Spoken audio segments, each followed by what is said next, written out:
Bonsoir à toutes et à tous, j'espère que vous allez bien. Aujourd'hui, je vous raconte ma nouvelle histoire, histoire que j'ai moi-même écrite, qui s'appelle Esprit de la forêt. Au loin, je regarde les forêts. J'en connais certaines, j'y suis souvent allé. D'ici, je la vois plus grande. Il y a des cimes si hautes, des épicéas qui se dressent au loin. Je voudrais les atteindre, être au pied de ces arbres. Plus je la regarde, plus elle m'attire. Le temps est calme. Je ne peux qu'aller vers elle, aller voir ce qui se cache sous la brume. Pourquoi aujourd'hui? Enfin, j'y suis. J'avance de plus en plus. Il n'y a pas que le bruit de mes pas. J'étais un peu inquiet, mais c'est juste le sol qui craquelle sous le pas délicat d'un chevreuil. Il est là, aussi furtif que le vol de la chouette qui nous effraie. Avancé dans l'ombre de tes branches, je voudrais l'apercevoir guidé par le renard, aussi craintif que curieux. J'entends de petits bruits doux. Tout d'un coup, tout change. La neige nous a rejoints timidement. Le chemin est-il encore long? Ils ont compris la raison de ma venue. Nous avançons doucement parmi les arbres. Une harde de sangliers passe devant nous. Le patriarche m'observe avant de reprendre sa course. Je lui montre mon respect. Il est l'animal sacré. Sa force n'est plus à démontrer. Il est l'animal de Lugh. Il est en lien avec le chêne, arbre des druides, monture d'Arduina la déesse. Nous allons peut-être tous dans la même direction. Plus j'avance, et plus je sens les écorces, parfois rugueuses, parfois douces, les hêtres, le bouleau, les chênes. Le renard se prend au jeu. Un regard espiègle, son pas s'accélère, mes foulées le suivent. Nous nous lançons dans une course accompagnée des brocards. Un petit cri nous arrête. Leur flair est infaillible. C'est un jeune marcassin perdu dans la course du galop de son troupeau. Les animaux le sentent. Je le prends délicatement dans mes bras. Si petit à cette époque, sûrement une portée tardive, ça arrive parfois. Des biches sont là, un peu plus loin. Le petit s'est calmé, nous pouvons reprendre la marche. Les conifères sont nombreux, mais la forêt change. Les corbeaux nous survolent. Les houx sont de plus en plus nombreux. Nous les reconnaissons de loin, un vert profond dans cet océan de feuilles tombées de toutes les couleurs. En cette saison, ils sont les gardiens piquants, alliés à l'épicéa. Leurs fruits rouges sont les couleurs de l'hiver qui approche. Le soleil s'estompe, et les écureuils font leurs acrobaties. Un bruissement délicat, c'est un ruisseau qui serpente entre les arbres. Une petite halte pour mes compagnons. Le marcassin aussi voudrait boire de cette eau fraîche.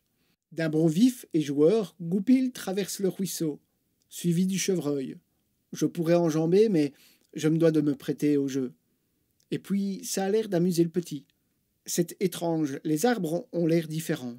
Les animaux aussi semblent changer. Je vois des ramures se faufiler entre les troncs. Ils ne semblent pas rassurés de ma présence. Les fougères doivent cacher mes compagnons. Ils passent devant moi et changent de marche. Leur regard aussi a changé. Je les suis discrètement. Nous arrivons à une clairière. Je suis ébahi, les arbres sont si beaux, si imposants. Toute l'histoire de la forêt est ici, en son cœur, loin des regards. C'est donc ici les épicéas géants que l'on voit dépasser au loin, fièrement dressés.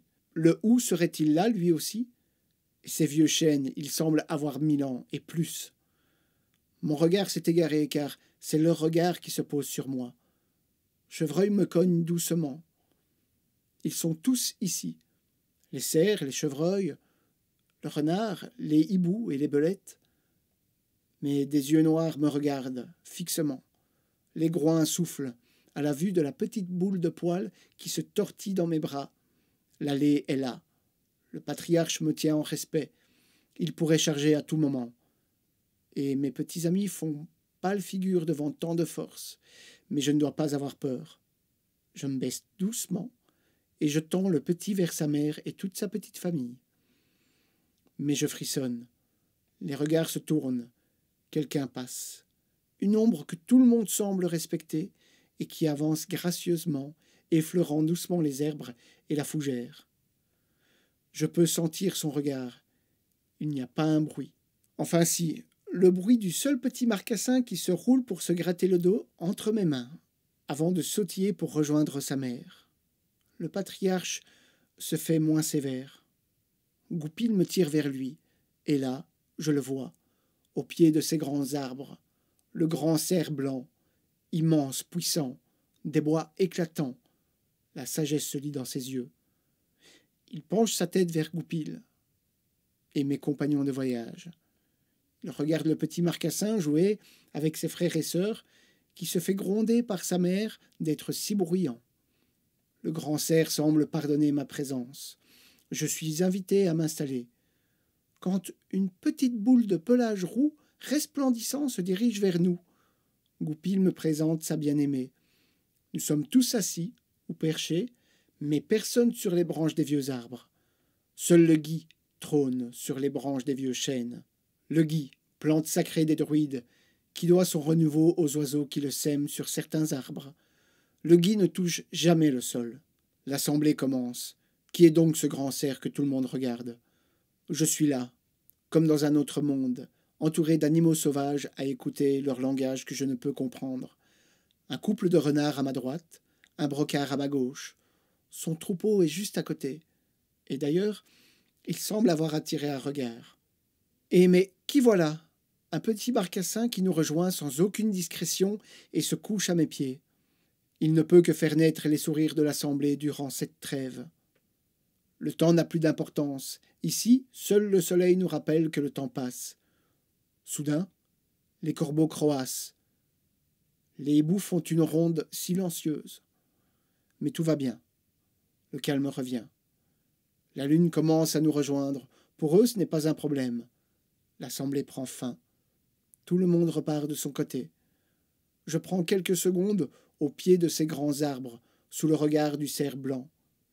Mais qui est-il vraiment? L'âme de la forêt? Merlin?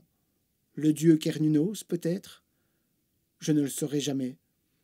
Je ne peux que fixer ses flèches vertes, mes pieds à ses racines, mes mains sur son tronc, les yeux vers les cimes, vers le ciel étoilé.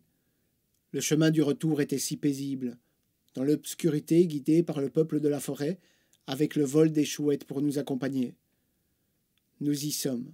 C'est ici que nos routes se séparent. Ici, la forêt prend fin.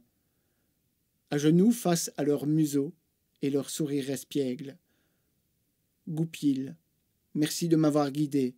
Tu seras, promets-le-moi, mon invité. Mais attention, les routes sont dangereuses. Il te faudra être prudent.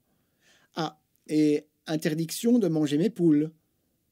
Toi aussi, Brocard, tu es le bienvenu. Non, mais voyons, je suis Goupil de la forêt, mon ami, un chasseur intrépide et courageux. Je ne suis pas impoli chez mon ami, fût-il humain. Je laisse les volailles de basse-cour à mes cousins plus citadins. Mais néanmoins, le voyage nous donnera faim. Je crois rêver. Goupil aurait-il parlé? Enfin, mon ami, tu entends des voix. Tu as dû rester trop longtemps dans ce bois. Merci à toutes et à tous d'avoir écouté cette histoire. Si elle vous a plu, je vous invite à laisser un petit pouce, un commentaire. Si ce n'est pas encore fait, à vous abonner à la chaîne. Ça lui permettra d'évoluer. Ça me motivera aussi à tourner de longues histoires avec la gorge qui me gratte. Sinon, ça n'est pas drôle de tourner une vidéo. Je n'ai plus qu'à vous dire merci et à bientôt pour une prochaine histoire.